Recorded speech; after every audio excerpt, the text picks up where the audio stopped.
Hi everyone, this video is going to show how to set up an assessment from scratch. I'll explore how to build your own questions and also how to import questions from the questions bank. So to begin, I've signed in to eDoctrina and I am at our home screen, and the first thing I'm going to do is go to assessments. You can get there either by clicking on the button here or up above in the drop down, go to assessments and click on assessments. Either place will take you to the same place. So what it will do is it'll load here to assessments. It's looking at, by default, the test bank from Global Concepts Charter School, which you can see right here. And this is showing all, the screen just shows all of the assessments. Based on your rights within eDoctrina will show you or will allow you to see different things. So if you're not seeing the same amount here, that's okay because of the different rights. What we're going to do to start something from scratch, we're going to go simply to the create button here in the top left corner and click on that. What it's going to do is ask some general information here and a pop-up wizard kind of. So notice there are a few of the items here with the red asterisks. These are fields that need to be completed. Okay, so the name is going to be the name of your assessment. Please use things that make sense.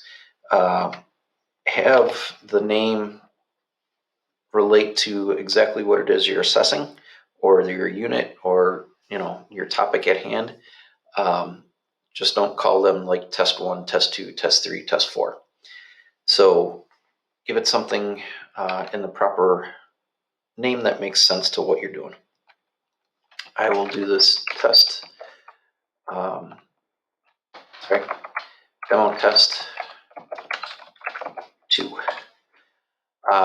The date is fairly, what this date represents here is the date that the assessment is created. It does not necessarily mean this is the date that you have to give the assessment out to students or anything like that.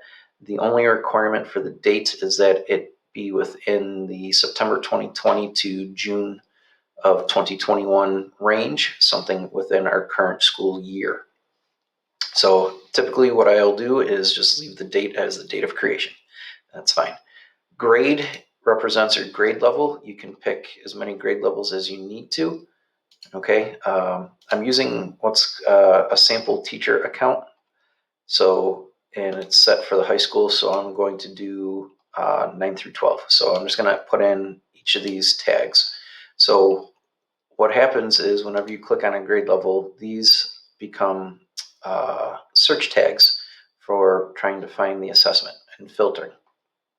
So that if you want to find something for like 11th graders, this assessment might come up if you're just doing a search for assessments in 11th grade. Subject, the sample teacher teaches other. So there are lists in here of the different subject areas. Find the one that applies the most to you in your situation. The type is going to be dictated by your level of rights within eDoctrina, and 9 times out of 10 it's going to be a teacher one.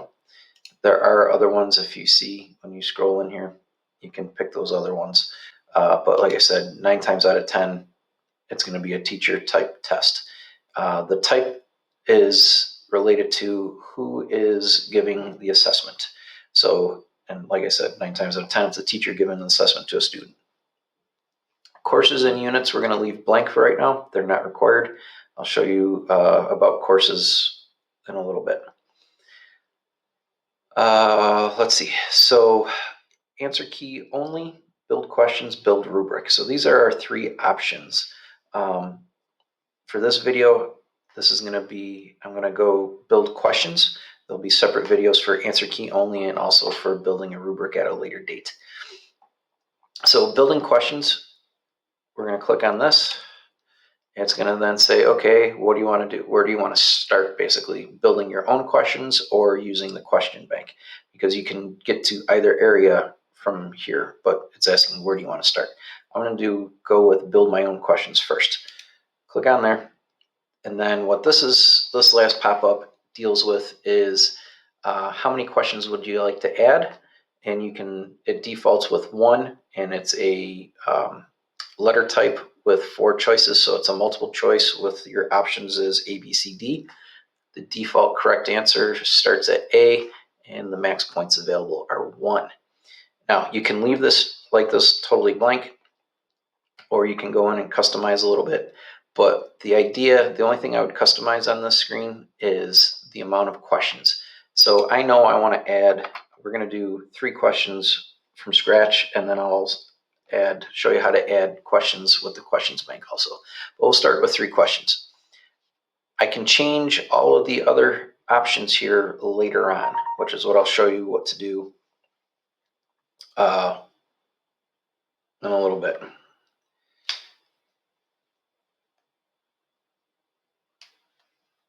So what will happen is I'm just going to go create assessment. It's going to open up another tab for you. And in that tab is going to take you to the actual assessment. So the very first thing I want to key you in on is this number right here. This is your assessment ID number.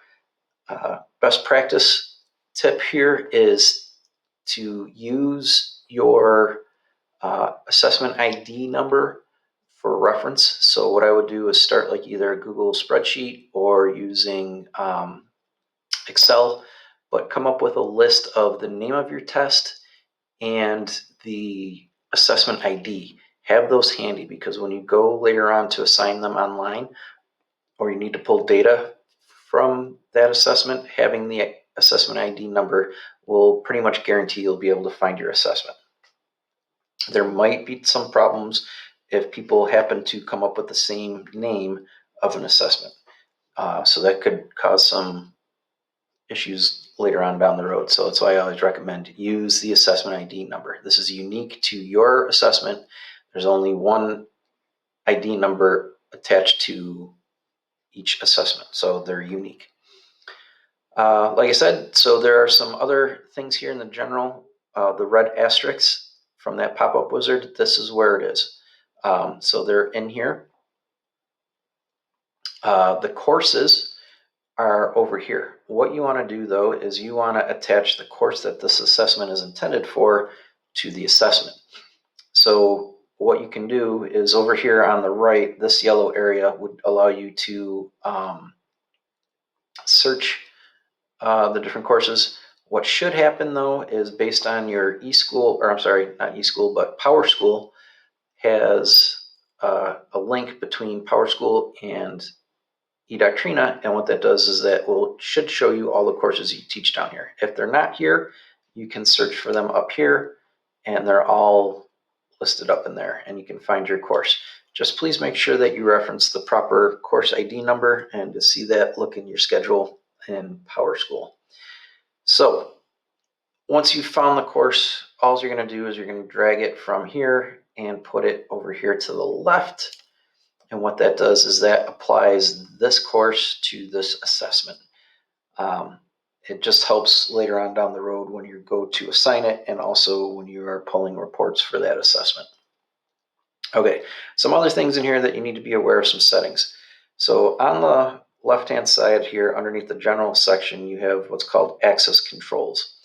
And access controls allow some things. So this is basically your privacy settings.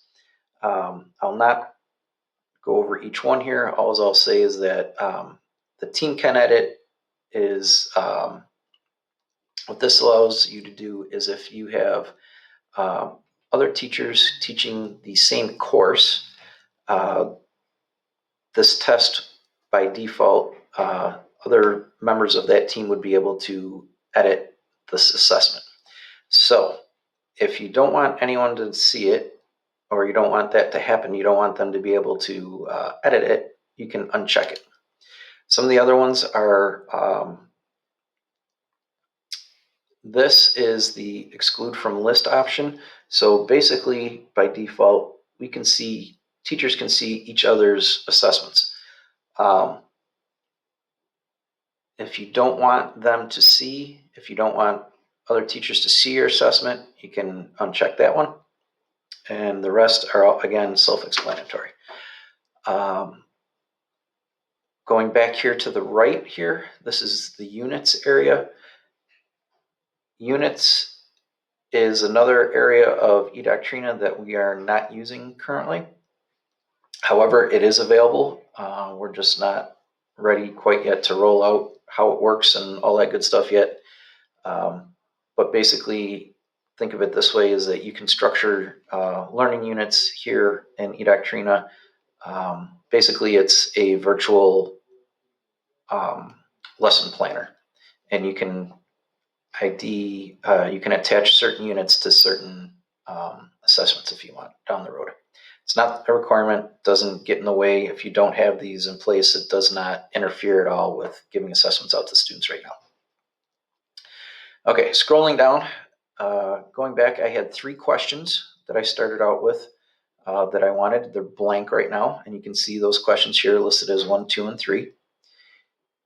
There are some other ways that we can look at the questions here in terms of view. In the upper right, we'll see I have, by default, it's the questions view here. You can also do list, and that will put them in a list form. Okay. You can also do rubric, but that's not what we're doing for this one. That's another video. So answer keys also. This is the question in a little bit different format. Again, I'll explain some differences momentarily. So my suggestion, leave it as questions, and I'll show you what we do here. So to start off with, we're going to do 3 questions. You're making them up on the fly, and I'll show you a lot of the different tools in here for that. So first, the basics. What do we do? Hover underneath the word question, you get this little yellow pop-up window. Click on it. What it will do is open up an area for the question, and then based on your settings and what type of question, it'll give you the amount of answer blanks. So first question, start out with something simple. What color is the sky? Here, what we do is you then put in your answers down below. So we can do red, yellow, green, and blue. Now, by default, what happened was, if we look over here on the right, we did the type of question I left alone as letter, A, B, C, D, and with 4 choices. Okay, there are different types, and we'll explore those momentarily. 4 choices, that determines the amount of answer blanks.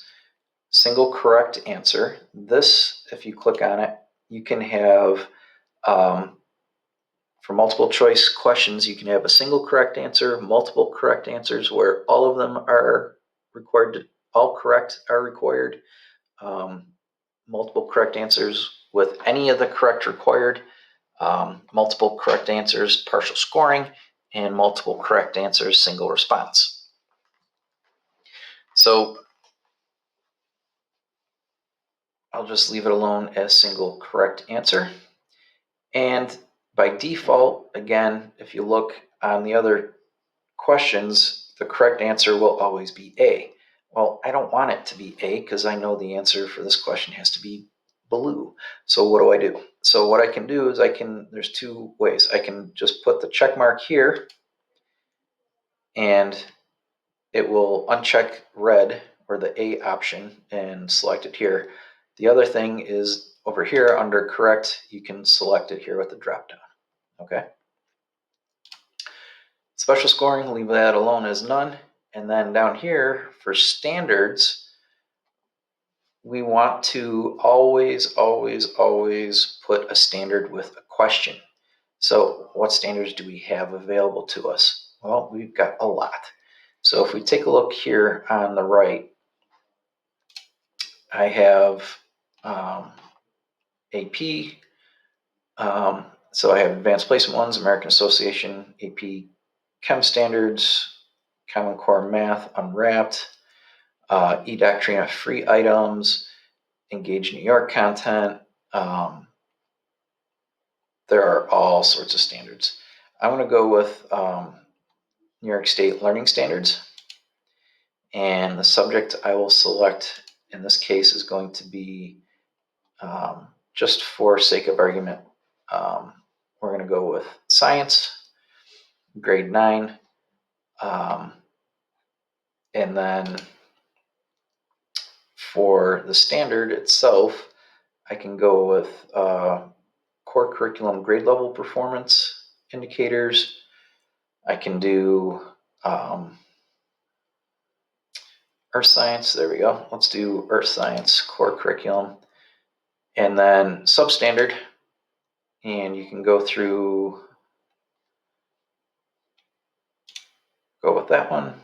And then you can either even drill down further. If you know the exact name, you can do a search here and do that. But basically what you're doing is you're taking the standards and using their filtering to drill down to the exact ones that you want. So what happens is now the E1 substandard, here are all of the E1 substandards listed out for us.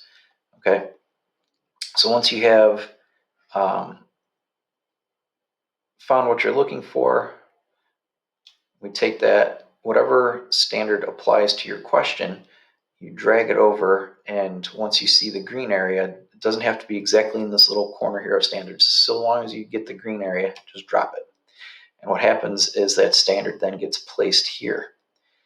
By attaching a standard to a question, what you're doing is unlocking a really, really powerful tool on the back end for once the students complete the assessment. We can do some different reports and pull reports based on standards. And also in those reports too, we can compare, use the results and compare that to standards across the board. So we can look and see and help pinpoint if we have like a class or a couple of classes that are having some issues. We can identify where those issues are by standard, not just by what question they missed, but what is it that we're actually testing them on. Okay, so a little more further information. If you need to get rid of a standard, you can use the trash can. That will delete it. It will ask you to confirm it. You hit yes, and it goes away. Okay, so let's see if we get, let's do this one. So maybe we want that one instead. Okay, so what are some other options in that? Because there's a lot of stuff to push here, and what's the editor and everything like that. So I'm going to leave my next question again as a 4-letter multiple choice ABCD setup. I'm going to click in here. What I'd like to do is take a little time to explain what we see here. Whenever you click in the question area, you get the pop-up with what they call their WYSIWYG editor. What you see is what you get. So you can edit all sorts of stuff in here. So let's, what is the ultimate answer to, sorry, what is the answer to the ultimate question of the universe?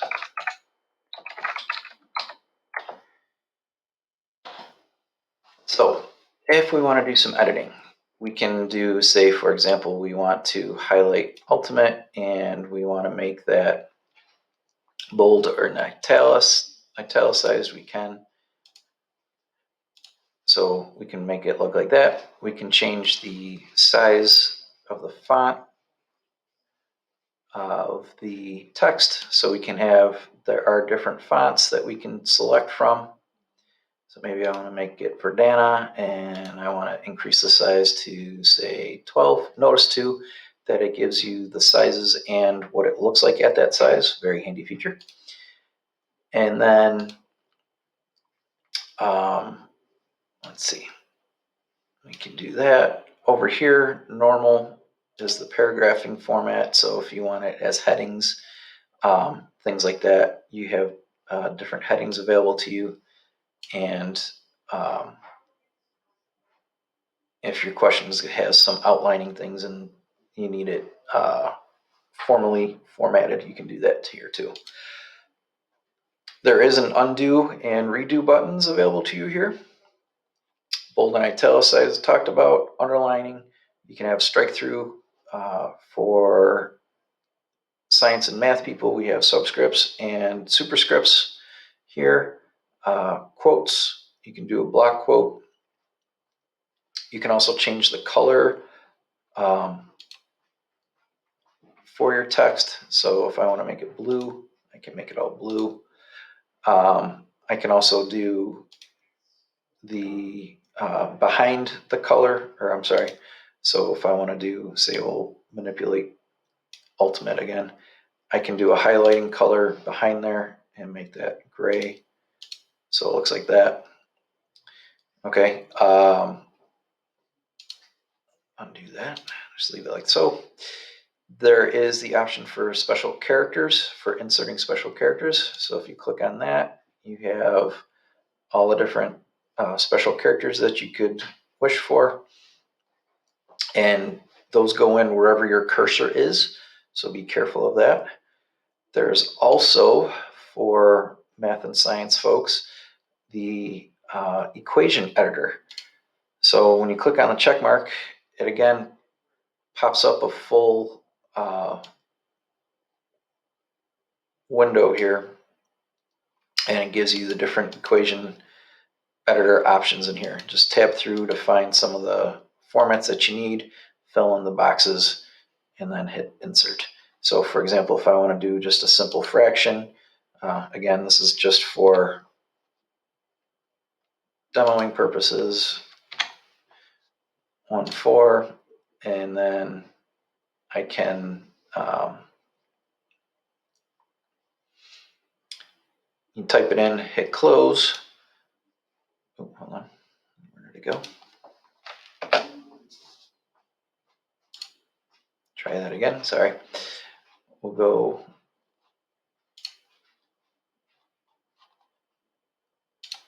there. That's why my toolbar was hiding it. So again, 1/4, and then hit OK. And it will put that in for you. Again, wherever your cursor is where it'll go in. Okay, I'm just gonna undo that. I can either backspace it, we'll get rid of it, or you can use the undo button too. Okay, another really handy tool that's new is this one right here. This is called the answer tool. I'll show you more about that in the next question. Okay, down below we have text format remover. So basically, if I want to take all that stuff that I did by the italicize, the color, the font, and everything, I highlight it and hit that. That will go away. Now, why is that useful?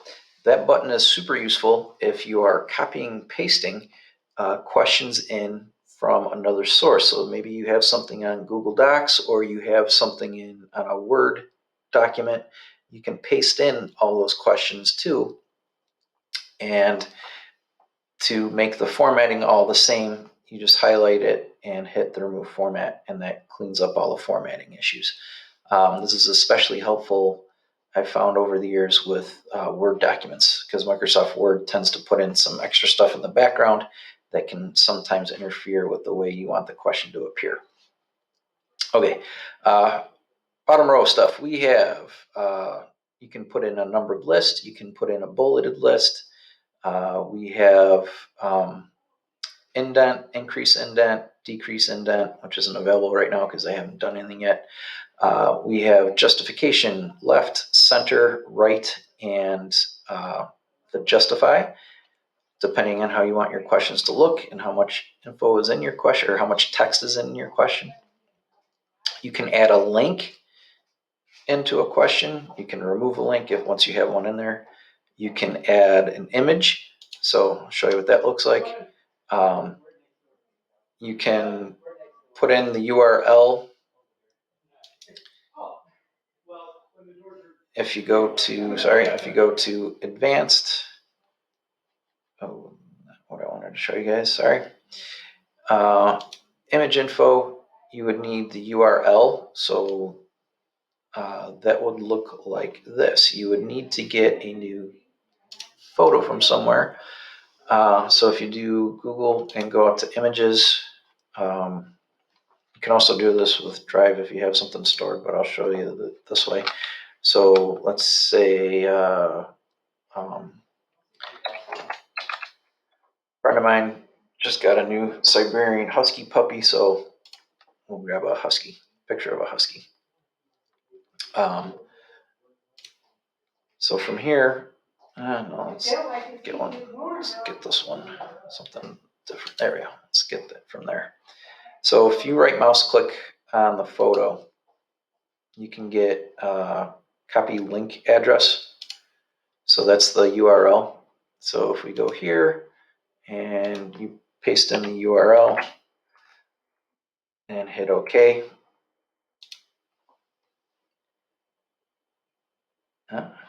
Doesn't like that one for some reason. We can get rid of that. Let's try a different one.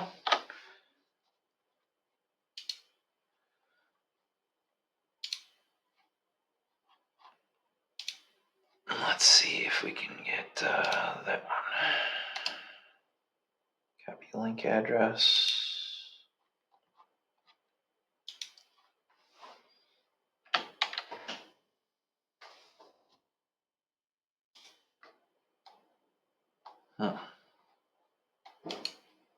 Don't like that one either.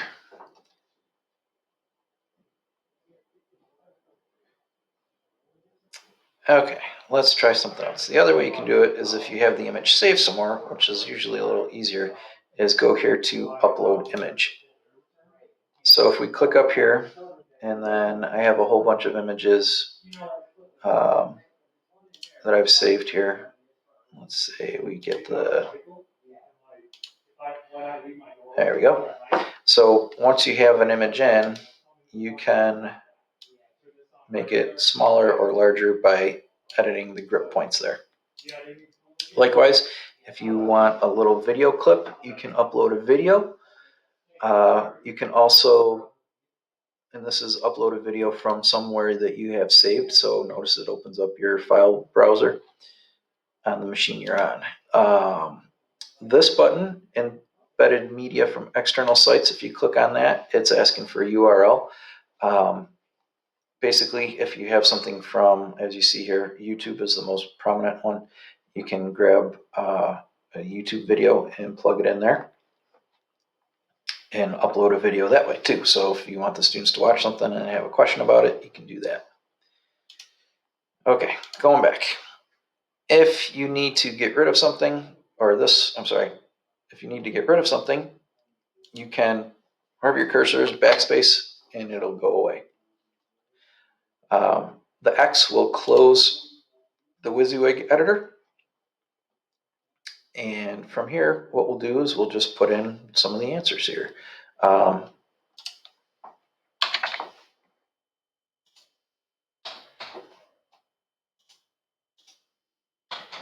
63, and let's go 77. Okay, so we'll leave that alone. Correct answer is in place from default. That's fine, and that's good to go. So what are some other things that we can do here? So let's take a look at something. Notice, because I have typed in the question, I have all of these tools up here available also. As compared to the blank question, number 3, those tools don't show up up here.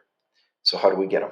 Simple. All you have to do is click in the question area, and those tools will come online for you. So let's talk about what we have up here. So the first thing we do is, I'm going to close that so that's out of the way. We can take a look at the online tools. So students, when they have an online assessment, have access to a variety of tools. So first four are math area question or math area types. So we can have a calculator. So they have access to either basic, computational, scientific. You choose. I'm going to just turn these on so you can see them. Graphing tool, sure. Protractor, yep. And ruler, yep. And let's do 1/16 of an inch. And I'm going to talk about the work area momentarily. Hit save. Now, nothing happens. You're like, oh, great, what is this? Well, how do we see what those tools look like? At any time, you can always go in and take a look at what your assessment looks like online. If you go up here to the top, there's a button called Preview Online. It'll open up another window. I'll make it full screen. This is what the assessment looks like currently. So we have 3 questions. So you can navigate to each of those questions by clicking on the buttons here, or you can advance the screen here with the arrow on the right, and you can go on to question 3, keep going, returns you back to question 1. If you go arrow on the left, it'll take you in the other direction.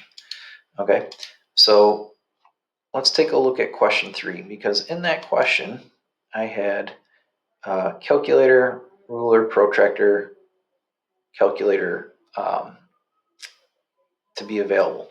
So we can do regular calculator. We get that. This you can drag around. Students can enter information on it. 45 plus 5. Okay. So it gives them an online tool for while they're taking the test. Close it. Gets rid of that one. Ruler. This is neat because if you can see, the ruler will overlay across the top and it's transparent. They can switch it to different increments. Okay, when I picked 1/16, that's the default. You can close it out with the X or click on Show Ruler again. Likewise, protractor, same idea. It functions just like a regular protractor. It's clear. So you can maneuver it wherever you need to. You can rotate it with this button here on the left. It should work. There we go. Click and drag, and it'll rotate around on its center mark, which is indicated with the red circle in the center. And again, hit the X, it goes away. The graphical calculator is this, so you can plug in points. We'll get some more info about all of the other math tools at a later date. From here, to close out of the preview, all you have to do is hit the X and it will go away and get you back into your assessment screen, okay? So let's make up another quick question here. But in this case, what I want to do is I want to change the format to, we're going to do fill in the blank. And I want to show you this one. So what we can do is for fill in the blank, we will do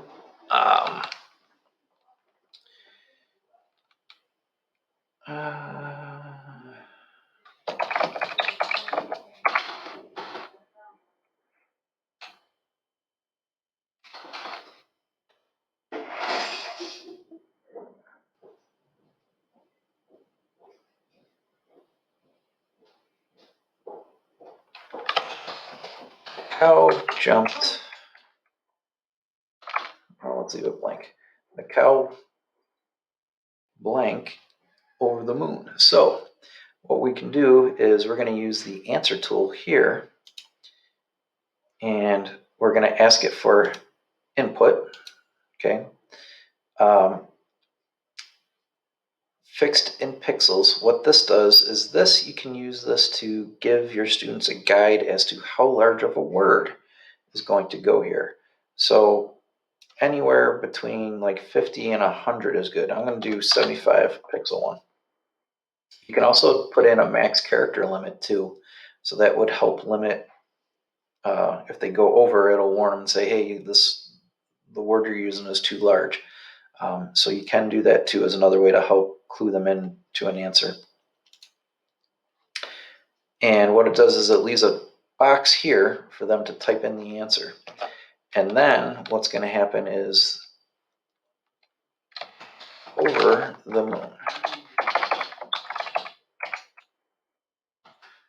For acceptable responses, what happens is you're allowed to put in, this is so that it can, it will autocorrect for us. So we can do count if you want to give them points for the right idea, but if they don't spell it correctly, you can enter in variations of the correct answer. Maybe they were in all caps, maybe they did one cap, something like that. But basically the idea is you can set up different correct responses that would be acceptable. If what they type matches one of those ones, they will get the credit for it. So let's talk about, we have that. And if you want to change the amount of points something is worth, you can always go in and override it. It was defaulted with 1. So let's make this one worth 5 points. So you can do that. They don't all have to be the same. Notice the question number 2 is worth 1 point, and question number 1 is also worth 1 point. Well, let's make this question worth a little bit more also. Let's make that worth 3 points. So you can go back at any time and edit that, okay? Again, I'm just going to grab and attach a random standard just to say that we've got them all in there. Let's do a different one for the last one. Actually, that one is bad.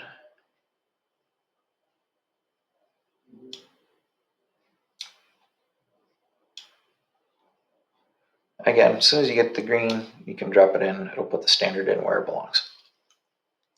Okay, so to take a look, let's take a look and see what question 3 looks like now with our text box. Okay, so students would come in here and they would then be able to click in there and enter in the value. Okay.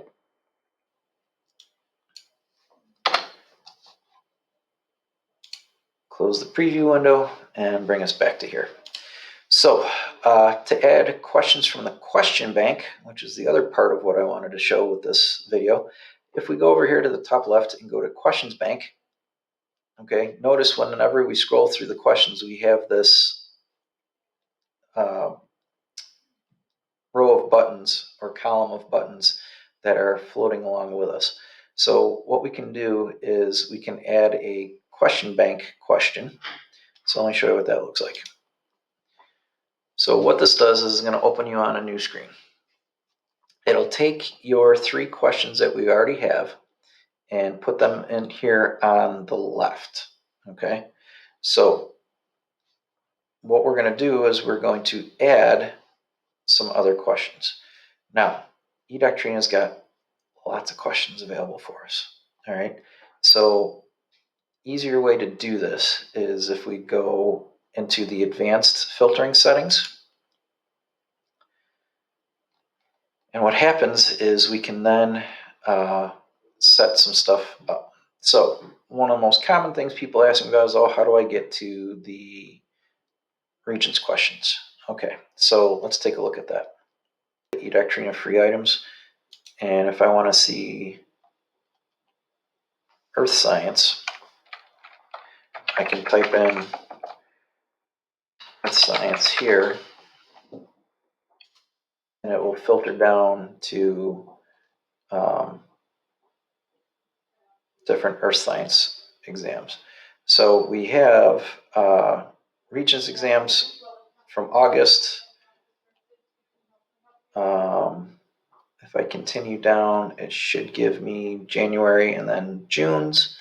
Okay, so we can go through, scroll through, find a whole bunch. So let's go with the June 02 exam. And then it'll give me the 72 questions from that exam. And I can pick and choose which ones I want. So there's multiple ways of searching. It does take a little getting used to see where all the different stuff is, but it's all in here. If we scroll down, we can see a whole bunch of questions in here. And what happens is basically any of the questions that you want to see, it will show, in this case, the first 50, and then they're on 2 pages. So if I go to page 2, we'll see some other ones. Okay, so if you see yellow in here, this is a passage question. I'll show you what that is momentarily. I'm just going to add a regular question first. So basically, if I want this one, I'm going to click and I'm going to drag. Now, wherever you go here on the left, if one of your previous questions turns red, the new question you're dragging in will go underneath it. Okay, so I'm going to go here and put that in. So that'll be my 4th question. So I can see that question over here now, and it's over there. So let's take a look and grab a passage question, because this is a good time to explain that. So a passage question means you have, in this case, there's a data table, and we want to take a look at that data table, and there might be multiple questions asked with it. Okay, so in this case, from the free stuff, it says, oh, there are 2 questions linked to this passage. Do I want them both? Yes, so I'm going to do select all and add the questions. Okay, so once you can bring in as many as you want, put them in any order. So I can even change the order of my questions around by dragging and dropping them.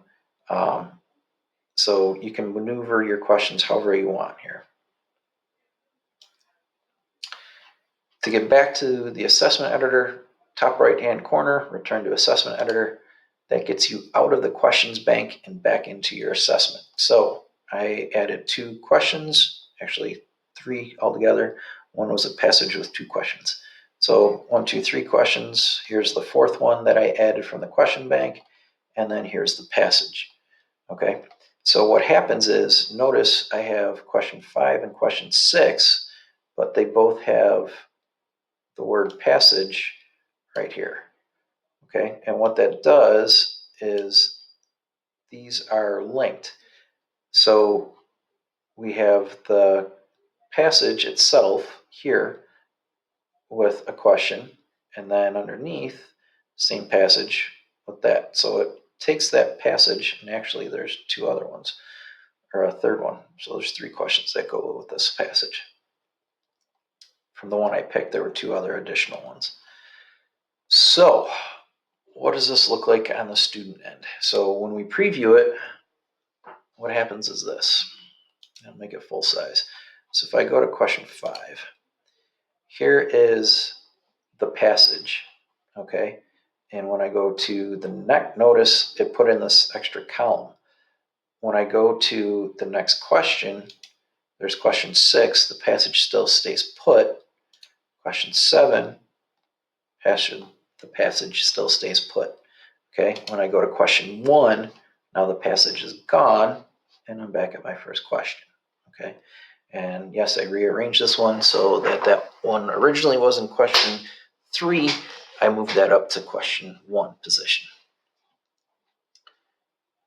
All right, so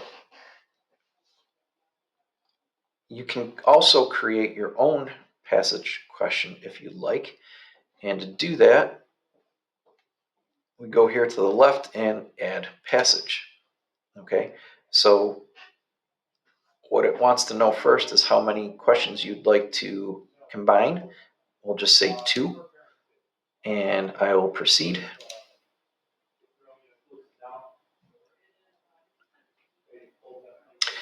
In this area, what you're going to do is put in, you can you have to put in your grades. So again, this is 9.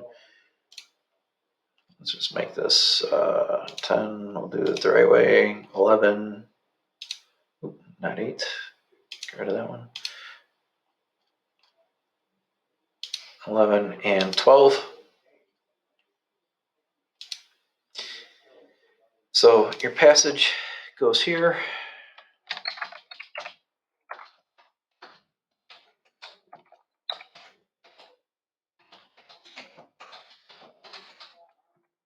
You can put in pictures, graphs, whatever you need, all that stuff here by using the editor options here. Okay, and then what happens, scroll down some more.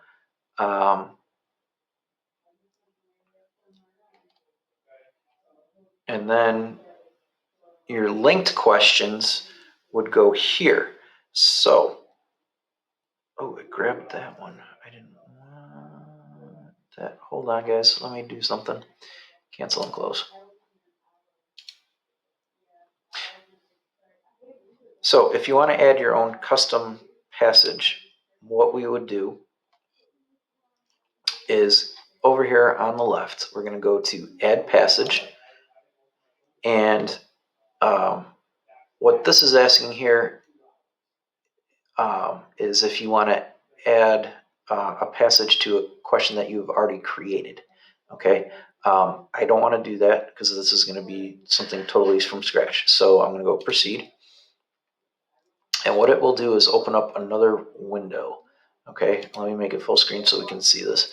So by grade, we have to attach the grades that this is going with. So 9, 10, 11, and 12. So you attach whatever grade levels that are appropriate for it. And here in the passage, your passage question, your passage information goes here. You can add in images, you can add a video, you can add an image of something else, a link to somewhere that you want them to go to, whatever it is you need, you would put all in here. So this would be the base information that you would need. When you scroll down here to the bottom, this is where you're going to make your linked questions. So what you're going to do is then go create that, and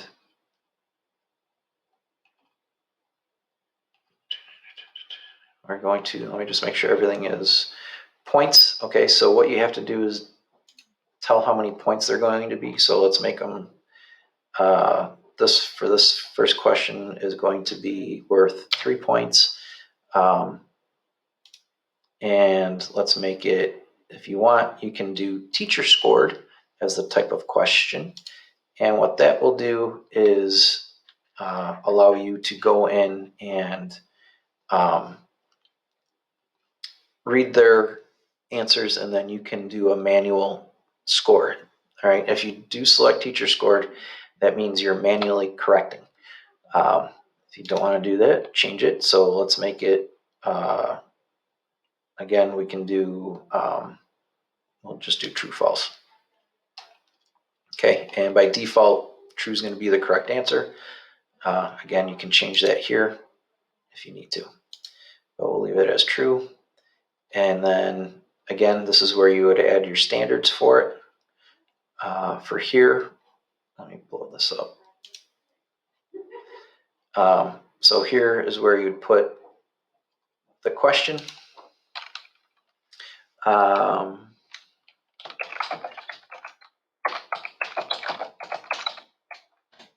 Okay, sky is blue, we're good. And then you do save and close. You can do save and close. Okay, so now we're back to our passage screen, and we see we have that first question. So if I want to add another one, I go create. Again, it's going to pop me into another screen. I'll maximize so we can see it. Points, we'll make that worth 3 again. And then we'll make this a type of, we'll do another, we can do another true false question.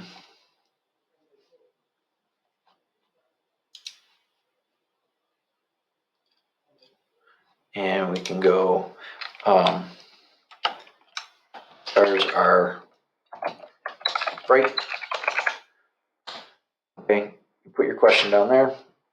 Again, if you want, this is the area to put your standards in, so you can add those in. Hit save and close. And now what happens is when we scroll down, we will see both of those options here. Okay. So once we have that, and you have the amount of questions that you want linked to your passage, do save and close.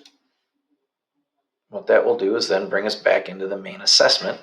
And when we scroll down here again, we see that questions 8 and 9 are passages. Okay. So some information to get you going there in case you want to make something a little bit more, if you have data tables you want to use or a map or something, you can base a bunch of questions on that.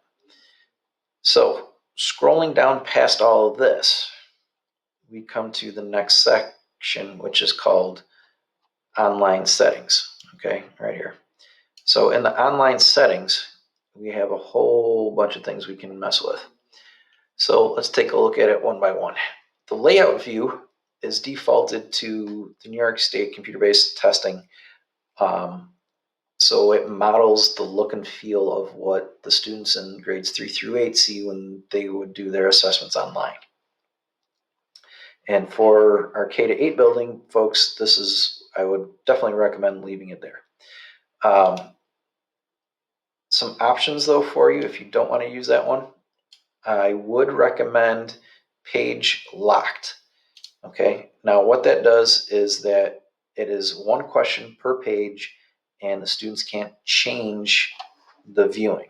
Okay, meaning that when they see the question, it will look like, or the test, it'll look like this. It's similar to the computer-based testing one. So each page here, one question per page, and they can't change it. Okay. Now, if I were to make this setting, say regular page, and I go and view it, what happens is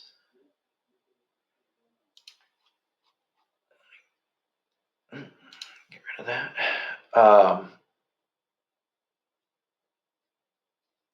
They should have the ability. Where is it?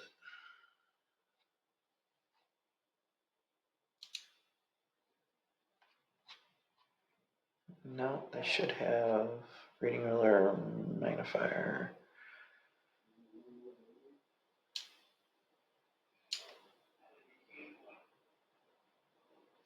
They can adjust this here. There should be a button to make this go to scroll too, but it doesn't appear that there is anymore. Let me see. If I go to scroll and preview that one,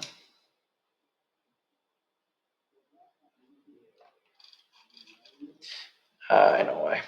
Hold on. Let me hit save. It needs to register that change. I'm sorry. So if you do change the default view, you got to hit save. And now if I preview it,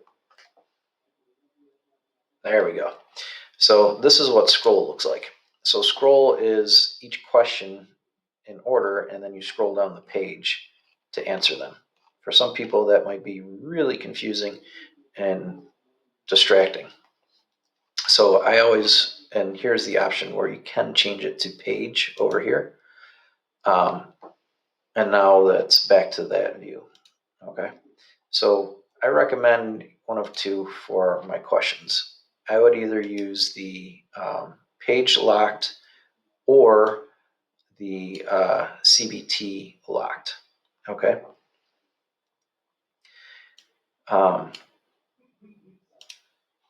Whatever it is that you pick there, just make sure you hit save if you want to preview it first to see what it looks like. Okay, so back to some default layout view stuff. Scramble questions. You can scramble the questions in different order. So what this does is it makes it'll change the order so that one student, their question 1 might actually be question number 5 in the original order that you've set up the test. You can select that. You can also, when you hit the customize button, what that does is if you do not want to scramble questions, especially ones with passages, so 8 and 9 maybe you want to leave alone. For that, that's how you can keep the questions that are related to a passage in the same order. What basically happens is it'll scramble everything else. It'll move where those questions are, but it'll keep them 8 and 9 will still be next to each other. You can also do scramble answer choices. This is really cool because what it does is it changes, like, so choice A might be the proper answer, but what it would do is move that into another choice for one question as a student views it versus on another student. It's the answer is correct, but it'll be a different choice. Still doesn't affect, you don't have to do anything special for correcting or anything. It just moves where the right answer is. Again, goes for test security, which is pretty cool. Online assessment PDF. We'll talk about that later. That's another option as far as that's in a separate video. And again, PDF display position is going to be as part of, goes up with the online assessment PDF, and that's in another video. Assessment rubric to student. If you're doing a rubric assessment, you can show that to them. And here also works great for project stuff. You have some follow-up questions or something like that, you can put that in there too. So going down to the next section, general tools, you can have hints. You can enable answer masking, which is a test taking strategy tool. Allow notes, allow enable raise hand. Enable raise hand would be great if you were delivering the test in your classroom, but still doing it online. Basically, it's a paperless test. And this would be a way, while you're giving the test in the class, if someone had a question, to alert you as the teacher without disrupting the room. X out option on online tests. Handy one to have. Allows students to eliminate answer choices with a strike through. So again, it's a type of test taking strategy tool. The 3 that are automatically put on is the reading ruler, magnifier, and highlighting. So we'll leave those on. I'll talk about what they look like in a little bit. So you can do an online time limit. So from when they start the assessment to how long they get to do the assessment goes towards test security. And that time limit has to be within, has to be equal or less than the amount of time that you've opened up the window of the exam or window of the assessment. Okay. You can also set a password for a test or an assessment. So you can do a customized password. And the idea that you would use that would be if you have, say, you have multiple classes of the same course. So maybe you teach 3 sections of, or 3 classes of Algebra 1. And what you can do is you can, if you want to, you can give each of those classes a specific testing window, and then to help keep the test more secure, you can further give each one a unique password. So that way it just goes to keep the test more secure for more people, and only allows the proper students in for that. Okay. By default, disable paste. So they can't paste anything into the assessment. They can't copy. Those two are automatically disabled. You can allow them to change the background and foreground color if you want. Right now, they can't do that, but if you were to check it, it would give them the ability to change the background and foreground color. Lock student to test. This is also an option. This is something I would say if we're back in session with students in our classes, you can use. But for right now, it's really not going to do much for us, only because if a student isn't using one of our Global Concepts Chromebooks that we've issued to them, we're not going to be able to lock them to that. It only works as if we have, there is a Chrome, a Google Chrome extension that we would push down to all of our devices. And when we check that, it would enable that extension would kick in and basically keep them on that tab. They're able to open up new tabs, but not able to do anything on those new tabs. Allow reopen, allow student to return to an incomplete complete assessment.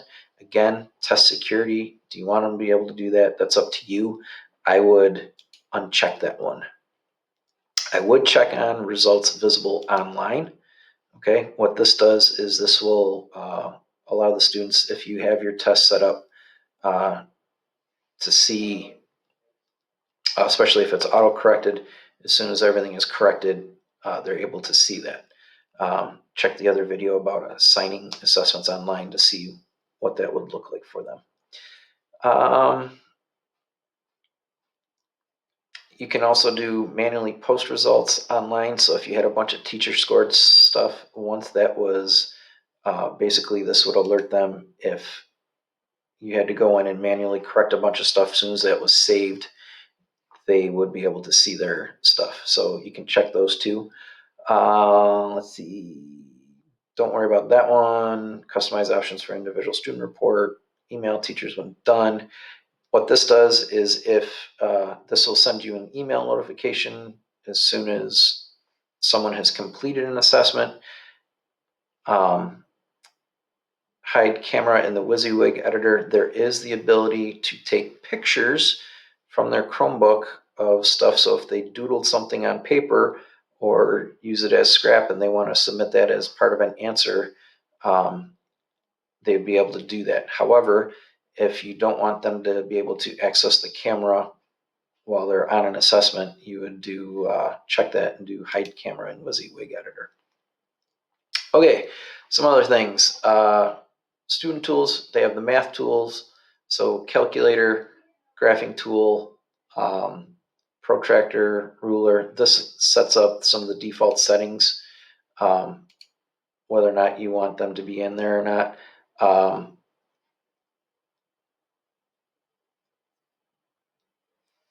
The other one, handwritten mode and the equation editor, there is a portion of the editor where they can scribble, and the equation editor does a pretty decent job of formatting the scribbles into the proper equation and formatting it with the right font and everything.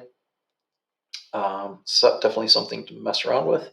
But if you don't want them to be able to do that, you can disable it there.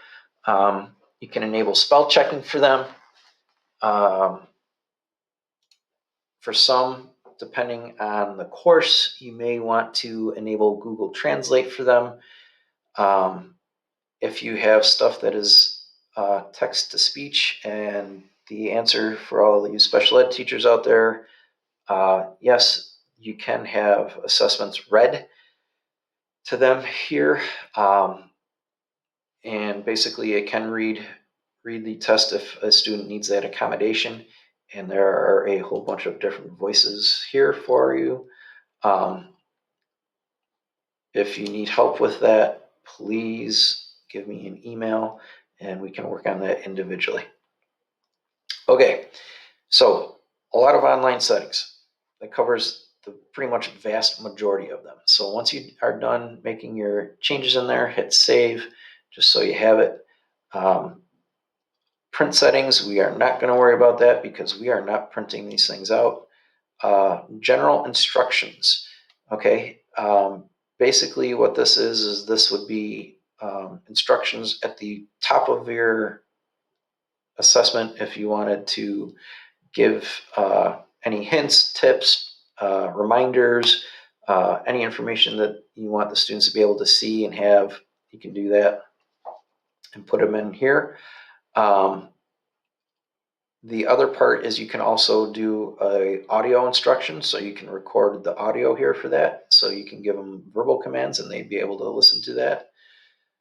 Proficiency table, I'm not going to talk about that right now. Attachments, this would be if you needed to attach, say if you're doing like earth science class and you need to give them the earth science regents, the tables for the exam. You can give them that. Or basically if you need to give them like a bank of equations or something, you can give them a file here, and basically that file would be as an attachment that they can then view while they're taking the assessment. Additional settings, don't worry about it. So now everything is saved and you can do save and close. And your assessment is now set. So a lot to take in from there. Again, check out the other video on assigning an assessment online. That'll explain how to get that assessment out to students. Okay, if you have any questions, please send me an email. Thank you very much.